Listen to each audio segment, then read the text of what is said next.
তো আজ অনেক দিন পর দেখো সবাই আবার একসাথে ফুল ফ্যামিলি একসঙ্গে বসে ভাত খাওয়া চলছে। তো ফাইনালি আমরা সকাল সকাল চলে আসি, এই 5:30টায় গাড়িতে বসেছি আর ঠিক 8:30টার সময় শিলচরে নেমে গেলাম। ঠিক আছে, তো খুব মজার একটা জার্নি ছিল, বেশ ভালোই। তো চলো বন্ধুরা দেখতে থাকো। এই যে আগের দিন রাতে ব্যাগ ট্যাগ প্যাকিং চলছে, ওইদিকে বাবা মা সবাই একটু মন খারাপ, অনেক দিন থাকার পর ওদের নাতিকে নিয়ে আসতেছি আমি, তো ওরা ভীষণই মন খারাপ। এই যে আমাদের ছেলের ব্যাগ, ওখানে অনেকগুলো ব্যাগপত্র রেডি, আর এদিকে যে এখানে আরও অনেকটা কাপড় রয়ে গেছে, আর কিছু কিছু কাপড় তো ছেড়ে চলতে আসলাম। এই যে এখানে হয়ে গেছে আরও 2টা ব্যাগ। আর এই যে তুই এখানে থাকতে রে তোমার কিছু প্রবলেম নেই? না। হ্যাঁ, ও কি প্রবলেম মানে স্কুলের প্রবলেম, স্কুল শুরু হয়ে গেছে। হ্যাঁ, তুই অত গুড বয় নিবে। হ্যাঁ দেখো এটা কি রে, মানে এটা কি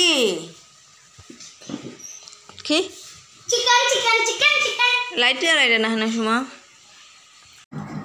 ফাইনালি এটা হচ্ছে চিকেন, লোকাল মুরগির মাংস। আর বোনও মানে আমার সবচেয়ে ছোটো বোনও রান্না করছিল, ওদিকে মাছ মাংস খেয়ে তারপরে আমরা সকাল সকাল বেরিয়ে পড়লাম। আর এই সকালে তো মানে 5:30টার সময় যেহেতু বের হয়েছি, এত মানে একটা শরীরে লাগেনি, জার্নিটা বেশ ভালোই। আর দিকে আমার হাজব্যান্ড রেডি, ও আমাদের অটোটা নিয়ে, এই যে বাজাজের অটো, নতুন অটো, তো এটাতে বসে গেলাম। আমার হাজব্যান্ডও সব মালপত্র গাড়িতে ঢুকিয়ে দিলেন, ওইদিকে আমরা চলে আসলাম ঘরে। আর সকালের জার্নিটা এতটা শরীরে লাগেনি, কারণ ঠান্ডার মৌসুম, ঠান্ডায় আর কি পৌঁছে গেলাম ঘরে। আর ওইদিকে ঘরে ঢুকতে মানে 8:30 প্রায় সকাল। তো সকালের চাটা খাওয়ার জন্য আমার যা জানে আমি কেমনটা চা খাই, তো ঝটপট করে চা নিয়ে আসলো, বল তুমি আর ঘরে চা করো না, আমি নিয়ে আসছি। তো ওইদিকে দেখো মায়ের বাড়ির শাক। এসেই আমার হাজব্যান্ড চলে গেল, অনেক দিন ধরে দোকানে বসে আছে, মানে বাইরের কোনো বাজার হাট হচ্ছে না আর কি সেরকমটা। তো উনি গেলেন বাজার থেকে মানে দোকানের কিছু জিনিস আনার জন্য আর কি। তো ওদিকে আমি চলে আসলাম আমার ডিউটিতে আর দোকানে আর কি। তো দোকানে বসে মায়ের বাড়ির শাকগুলো একটু বেছে নিচ্ছি।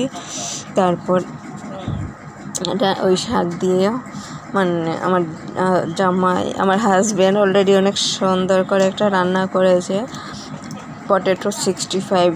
তো খেয়ে দেখবো, অনেক ভালো হবে হয়তো, মানে নতুন কালার দেখে মনটা ভরে গেছে। তো আর সঙ্গে এই শাকটা করবো মটর দিয়ে, ঠিক আছে। তো মটর ভিজিয়ে রেখেছি। আর এই যে দেখো বলেছিলাম আমার হাজব্যান্ডের করা রান্না পটেটো 65, সো ওয়াও হয়েছে। আমার ছেলে তো বারবার চাইছে রাত্রে, পরের দিন সকালেও বলছে আমাকে ওই আলু 65টা দেও। তো খুব ভালো একটা খাবার। তো সবাই মিলে বসে পড়লাম এই যে খাবার টেবিলে। দেখো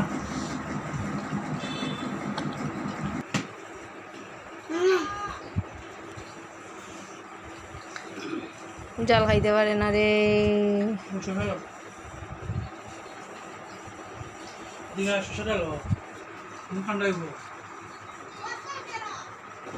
আমি একবার দিয়ে শুকনা বন্ধ ওটা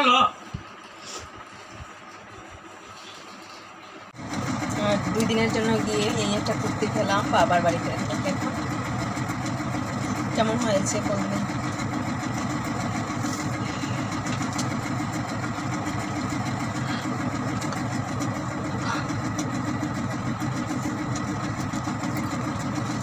নেকটা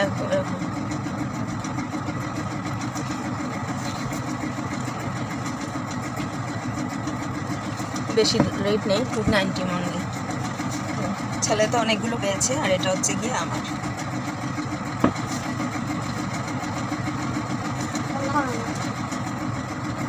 চলো বন্ধুরা দেখতে থাকো পুরো ভিডিও। বাই।